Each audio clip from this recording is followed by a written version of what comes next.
Hi, everyone. Welcome to Mama Wears Athleisure. I am your host, Mariela de Santiago, a first-time mom. We focus on all things mom with tips to help make life easier and more organized for all you mamas out there.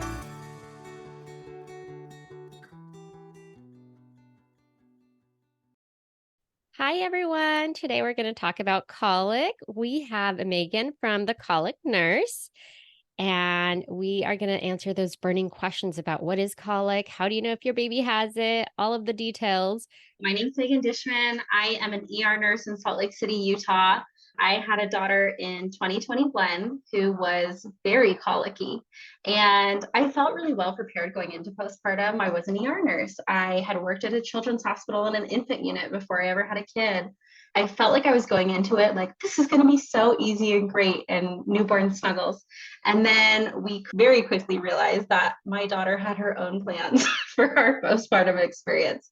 She just screamed all the time, no matter what we did.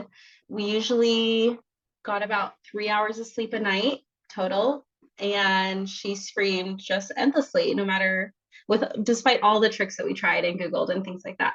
We saw multiple pediatricians, and it was so hard. It was low-key traumatizing for us. We definitely were so sleep deprived and delirious. And then once I came out of that postpartum experience and it resolved for her around 4 months, I was like, oh my goodness, like moms need help. And especially moms who have babies with colic, parents who have babies with colic need help overall. And so that's kind of where the colic nurse evolved. I started this Instagram as a resource for moms who have nowhere else to turn, because at least when I was postpartum, when I had a baby, I remember sitting nap trapped, looking, Googling, searching on my Instagram, like, is there someone called the colic nurse? Because I could use them right now. And there's nothing, there was zero resources. So I made it my goal to become a resource for them. I love that. And you made such a good point that yes, the postpartum stage is so hard. And of course, little ones have like their own plans. Doesn't matter how much we think that we plan, they definitely test us right off the bat. But I feel like a lot of parents are probably just as curious as I am. We hear this word colic. I personally am not very familiar, other than the fact that, like, I just think of kids that have tummy issues or are very gassy and can't sleep and have a hard time with just their everyday functioning and scream a lot. So I'm going to ask you, what is colic? So colic is officially, we use what's called Wessel's criteria to define it. And that was coined back in the 1950s. So it's defined by babies who are crying 3 or more hours a day, at least 3 days a week for at least 3 weeks. And that's like the bare minimum. Really, colic is a catch-all term. It's like nothing else is physically or medically wrong with your kid. We have no idea why they're screaming. We're going to call it colic. And it's so it kind of just falls into this term. It's really more of a symptom than a diagnosis, but it's something we usually see resolved by around 4 or 5 months. And we just don't know why as a scientific community. We have a lot of really good theories. We have a lot more data coming out recently on it, but it really is just kind of this catch-all term. I like that you really mentioned the fact that we are starting to learn more about it. As of right now, with the information that is out there, what do they say is the main cause, if there is even a main cause? So the most convincing theories that we have right now have to do with something called gut dysbiosis. So all of us have bacteria in our gut, and ideally it's a lot of good bacteria that's helpful for digestion. When babies are first born, those colonies are still forming, they're still growing. And for some babies, they just do not have enough good bacteria. And that's why we think they have a lot of these symptoms of colic. We also believe that these babies have a lot more inflammation in their bellies. We can see that in something called fecal calprotectin that we see in their stool samples of colicky babies. And so we know that they have a lot more irritation, inflammation, and just not the right balance of bacteria in their gut. So then how do you get rid of it? And I just kind of think about like what I see out there. You see like the gripe water and you see these like the gas drops. So what is like a way to get rid of it? I don't even know if these are legitimate things that help. So you tell me. Well, yeah, it's such a balance because, as you know, with the postpartum world, there are so many things marketed to tired parents at really high costs, and they promise results and things like that. So we know from data that gas drops do not improve symptoms of colic. So that is one I wouldn't spend your money on. I wouldn't waste it on. We do know that if babies are placed on a probiotic containing the species Lactobacillus reuteri for 21 days or containing the species Bifidobacterium, that they have an improvement in crying time. So less crying overall by 21 days. Nothing is a magical cure for colic. So if anyone's advertising this will magically cure your colic, red flag, don't buy it. We also know that, and I always hesitate to share this, I say this with a grain of salt, but there are studies showing that if moms who are breastfeeding go on a low allergen diet, that also reduces baby symptoms, so reduces crying time. I would never recommend doing this on your own and just completely slashing your diet on your own, but with your doctor, with your pediatrician, deciding together, let's try pulling out a few foods, especially things like dairy and soy, pulling those out of your diet and trying. A lot of times that reduces symptoms of colic.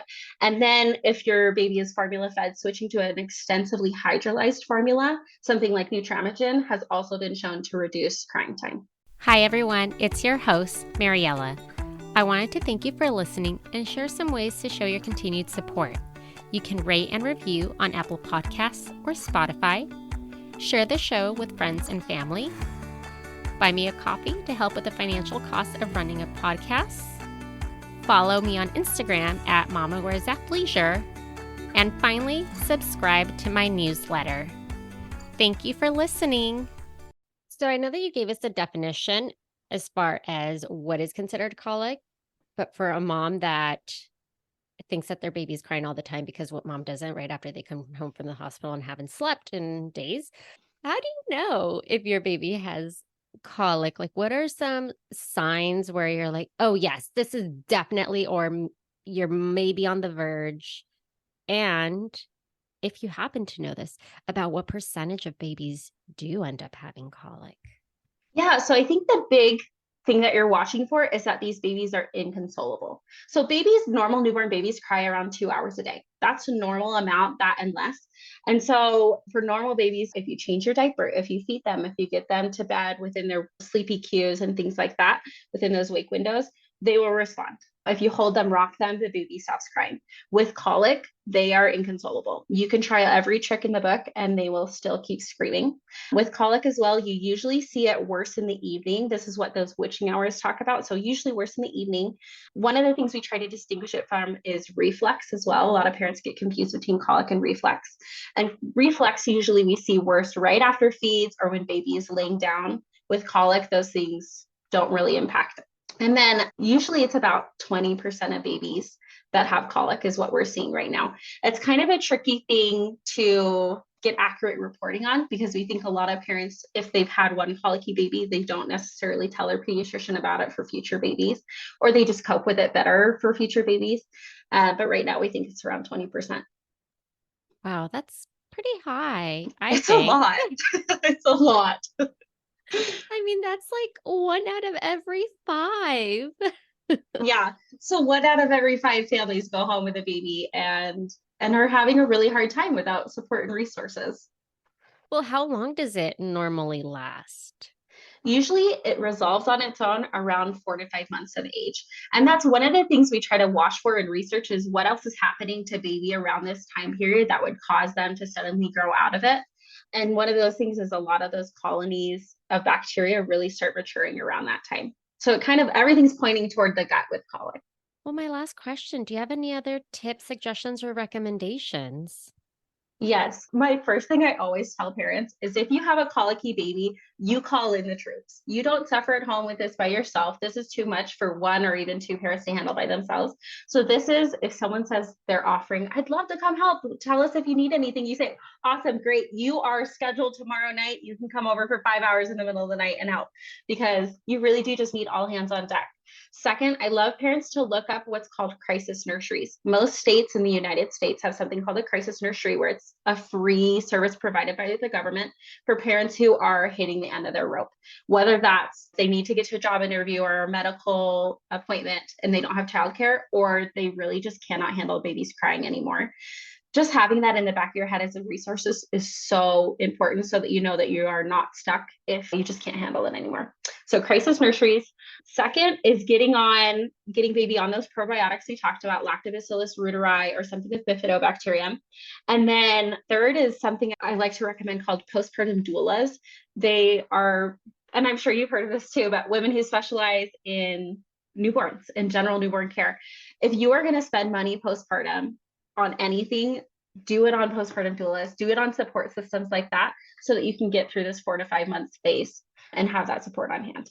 Yeah, I always say if I think next round, I would definitely invest in having a postpartum doula, because having somebody that's able to provide all those different supports, whether it's like making a meal for you or holding the baby while you nap, such a difference. And in this case, yeah, if baby is crying a lot, like you're going to need sleep at some point. So take advantage of it, especially if you're paying for the service. Right. If you're going to spend your money, spend it on that. Well, thank you so much. I appreciate it. I love this. I love all the information that you shared and giving us all the background, especially with what's going on with the data and the science on it right now, and that there's still a lot being researched.